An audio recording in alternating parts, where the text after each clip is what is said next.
Gravação iniciada.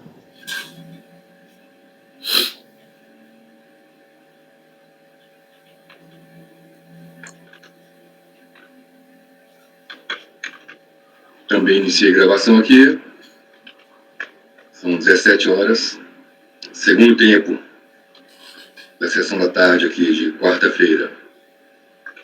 Item 157, doutor Luiz Eduardo Oliveira Santos. Recorrente Belém Diesel. Recorrida Fazenda. Teremos sustentação oral. Perfeitamente, presidente. Aqui trata-se de PIS. O período vai é o mês de junho do ano de 1999.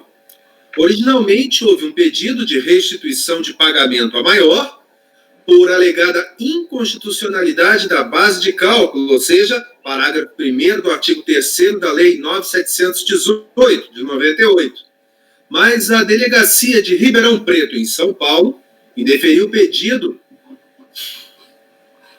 afirmando que o crédito já estava totalmente utilizado para a quitação de débito declarado. Então, o sujeito passivo apresentou manifestação de inconformidade, alegando que não foi examinado o real motivo que sustenta o pedido, que é o fato do alargamento da base de cálculo do parágrafo 1º do artigo 3º da 9.718, que a matéria é inconstitucionalidade do dispositivo legal que já foi superada pelo STF com repercussão geral e que os órgãos administrativos deverão seguir essas decisões. Em face da manifestação de inconformidade, presidente, foi exarado decisão de primeira instância pela Delegacia de Julgamento em Ribeirão Preto, São Paulo. Primeiro, entendendo prescindível o diligência ou perícia no caso, e que havia uma falta de comprovação, com provas hábeis, da existência do direito creditório.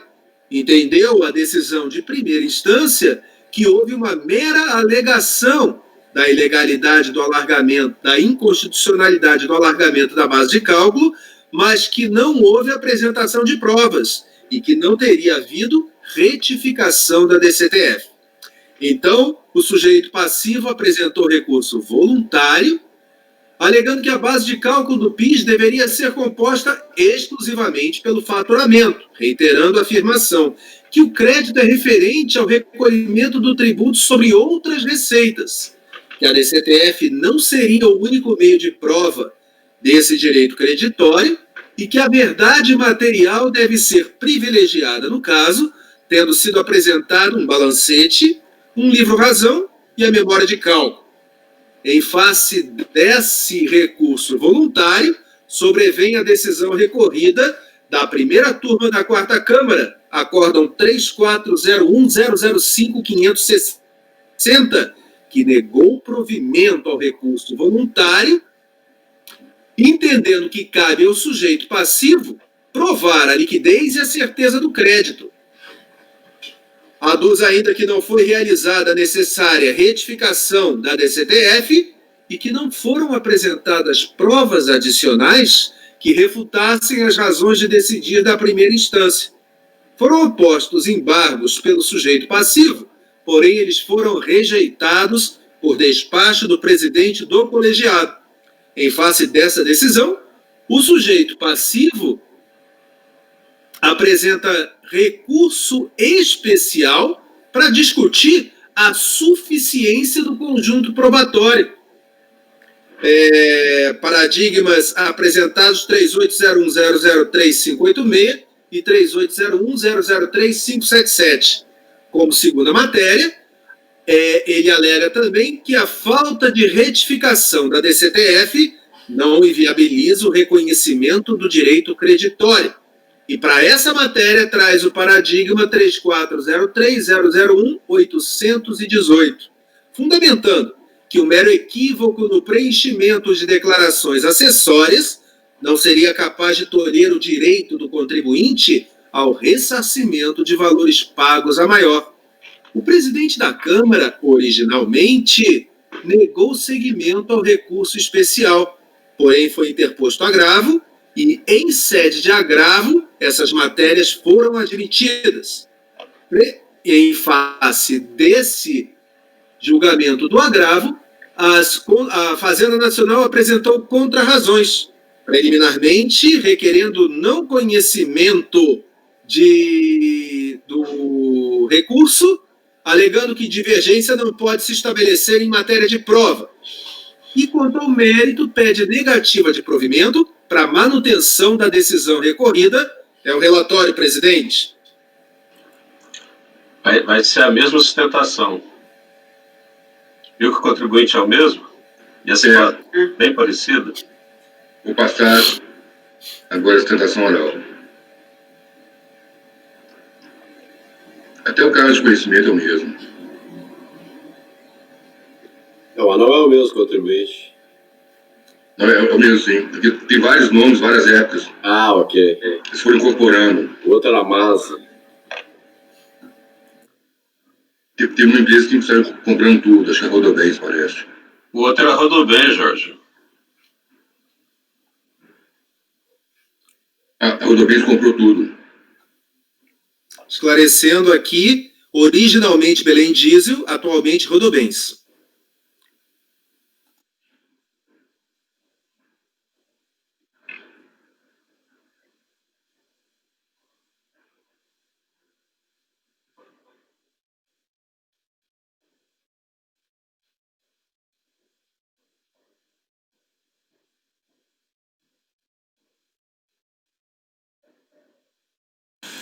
Senhor presidente, demais julgadores, bom dia.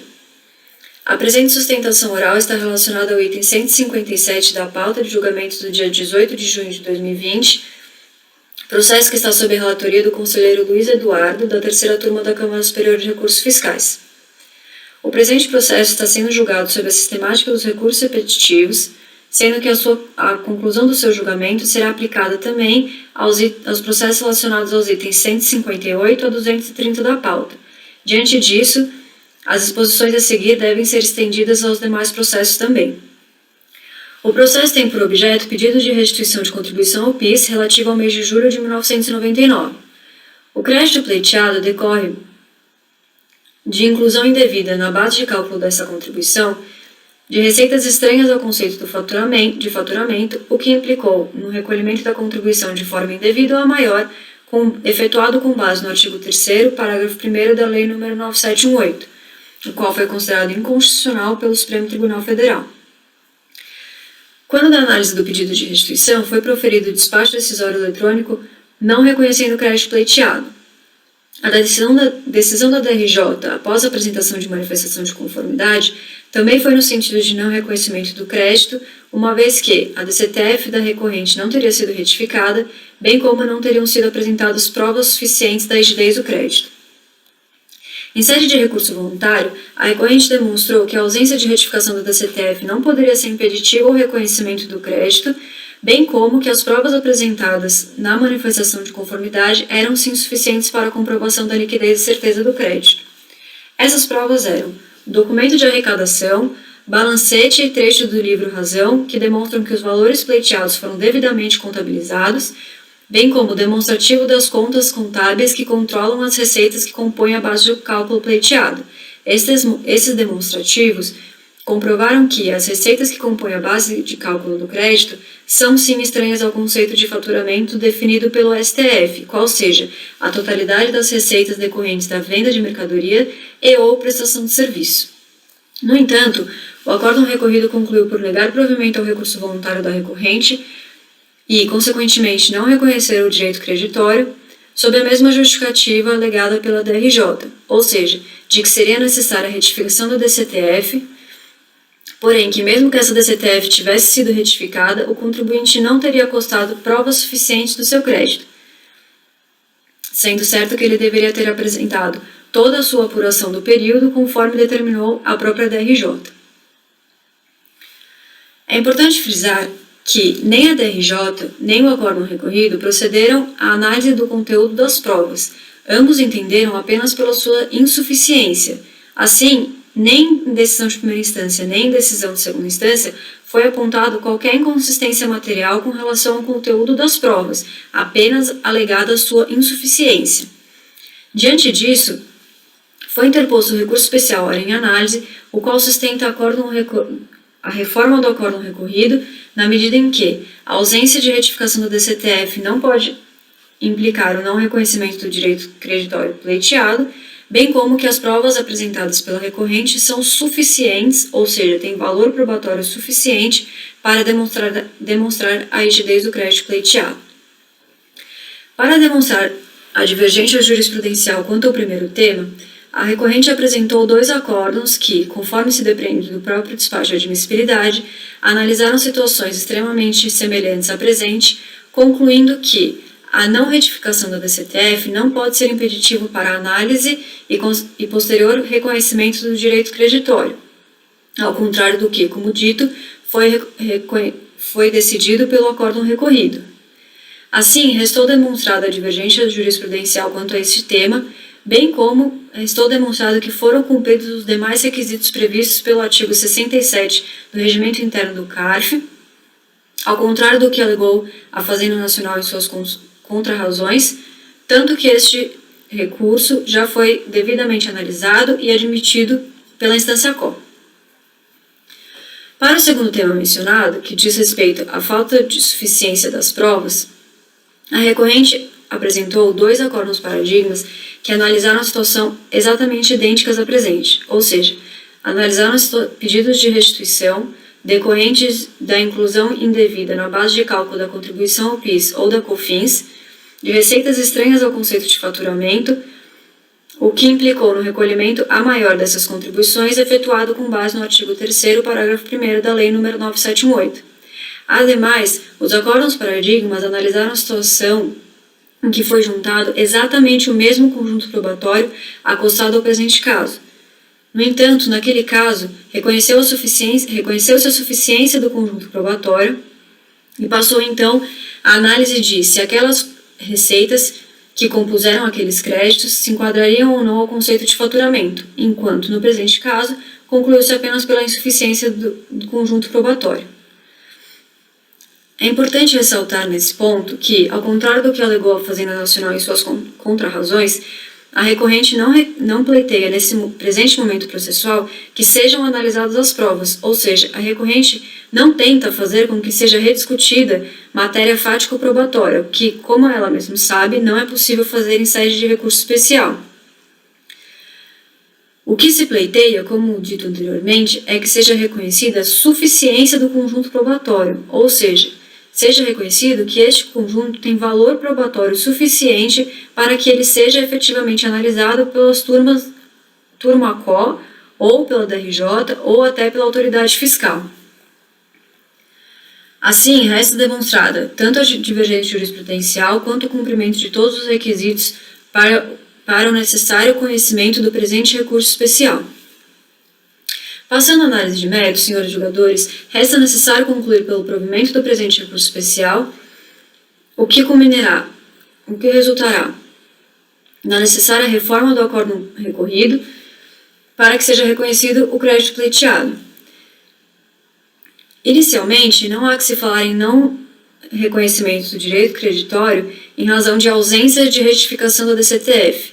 Como se sabe, a jurisprudência desse Conselho está consolidada no sentido de que tal impeditivo violaria os princípios da verdade material, da razoabilidade e da proporcionalidade, sendo certa que uma decisão proferida nesse sentido preteriria o direito de defesa do contribuinte.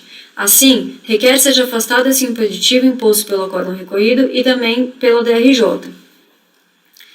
Quanto à suficiência do conjunto probatório, importa ressaltar novamente que a controvérsia gira em torno apenas em relação à prova suficiente para a comprovação do direito creditório da recorrente. A recorrente não pretende, no presente momento, rediscutir o conteúdo das provas apresentadas, mas apenas demonstrar que elas possuem sim força probatória suficiente para comprovar o seu crédito. Como dito, a recorrente apresentou no presente processo folhas de seu balancete, do livro Razão, demonstrativo das contas contábeis que controlam as receitas que compõem a base de cálculo do crédito e, por fim, o documento de arrecadação do crédito. O acórdão recorrido deixou de analisar qualquer documento sob a justificativa de que a DRJ, em tese, já teria analisados e concluído pela sua insuficiência, bem como que a recorrente não teria trazido qualquer documento novo em sede de recurso voluntário. No entanto, como disse anteriormente, a Delegacia de Julgamento de primeira instância não analisou a materialidade das provas, apenas alegou que elas eram insuficientes, sendo que a recorrente deveria ter apresentado a composição integral da contribuição para o período. Assim, o que se tem é que nem a DRJ e nem a turma CO realizaram análise dos documentos. Ora, senhores julgadores, manter essa decisão é certamente preterir o direito de defesa da recorrente. Ademais, resta mais nítido o preterimento do direito de defesa da recorrente quando, em casos exatamente idênticos, foi aceito o mesmo conjunto probatório, sendo considerado que ele era, sim, suficiente para comprovar a rigidez do crédito. Assim, manter a decisão recorrida seria, com certeza, preterir o direito de defesa da recorrente para que seus documentos sejam analisados. Diante do exposto, requer seja conhecido e provido o presente recurso especial para que seja reformado o acórdão recorrido e, consequentemente, reconhecido o crédito pleiteado, uma vez que a falta de retificação da DCTF não pode ser considerada impeditiva ao reconhecimento do direito creditório, bem como o conjunto probatório apresentado no decorrer do processo é sim suficiente para comprovar a rigidez do crédito. No entanto, caso assim não se entenda, requer seja considerada nula a decisão de segunda instância, para que seja determinado que seja proferida nova decisão com a devida análise de todos os documentos juntados ao processo, uma vez que restou demonstrado que esses documentos jamais foram analisados nos presentes autos. Muito obrigada.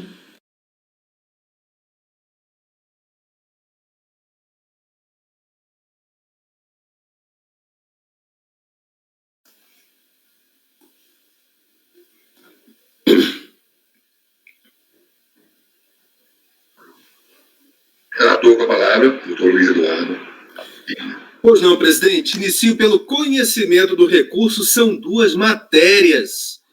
Com relação à matéria de número 1, que é a suficiência do conjunto probatório, nós temos que o suporte probatório do recorrido é diferente daquele dos paradigmas. Veja, no recorrido, o sujeito passivo apresentou apenas balancete, planilha e livro-razão. Não apresentou documentos comprováveis com terceiros, nota fiscal, de aquisição e outros, contratos, nem o livro diário, que é o livro que tem as formalidades intrínsecas e extrínsecas que garantem a fidedignidade de sua informação. Já nos paradigmas, o arcabouço probatório foi considerado suficiente para a comprovação do crédito. Com relação à matéria de número 2, que é a questão da falta de retificação da DCTF não inviabilizar o reconhecimento do direito creditório, o paradigma condicionou a prescindibilidade da retificação dessa DCTF a uma apresentação de suporte probatório suficiente, situação que não ocorreu no recorrido. Foi considerado que ele não era suficiente. Adicionalmente, ainda que a segunda matéria fosse aceita, ou seja, ainda que dispensada a retificação da DCTF, ela seria insuficiente para alterar o resultado da decisão recorrida, tendo-se em vista pelo não conhecimento da primeira matéria, que é como eu voto. Portanto, apenas a discussão da segunda matéria, não aproveitaria ao recorrente. Em face dessas duas colocações, senhor presidente, eu não estou conhecendo do recurso. Caso vencido, passo ao mérito, pergunto se nós deveríamos votar o conhecimento em separado. Sim, vamos votar o conhecimento em separado. Doutor Andrada. É, situação bem parecida com a anterior, né? Também parabenizo o doutor Luiz e acompanho o relator. Doutora Tatiana. Sim, a primeira matéria realmente parece que, se fosse a mesma situação, seria convergente, né, o entendimento. Então, eu acompanho o relator. Doutor Valcir. Parabéns, doutor Luiz Eduardo, com o relator. Doutor Jorge Freire. Com o relator, presidente. Doutora Érica. Parabéns, Luiz, pelo voto. Com o relator. Doutora Vanessa. Impressionantemente, perdão, presidente, só respondendo a doutora Érica, impressionantemente parecido com o da senhora. Sim. Nós acabamos de ler, impressionante. Coincidiu, verdade. Dessa vez houve uma convergência de entendimentos. E não divergência. Acompanho o relator, presidente. Parabenizo também pelo voto. Também acompanho o relator. Então, por unanimidade de votos, recurso não conhecido. Escrito em 157, recorrente Belém Diesel, recorrida à fase internacional. Processo paradigma.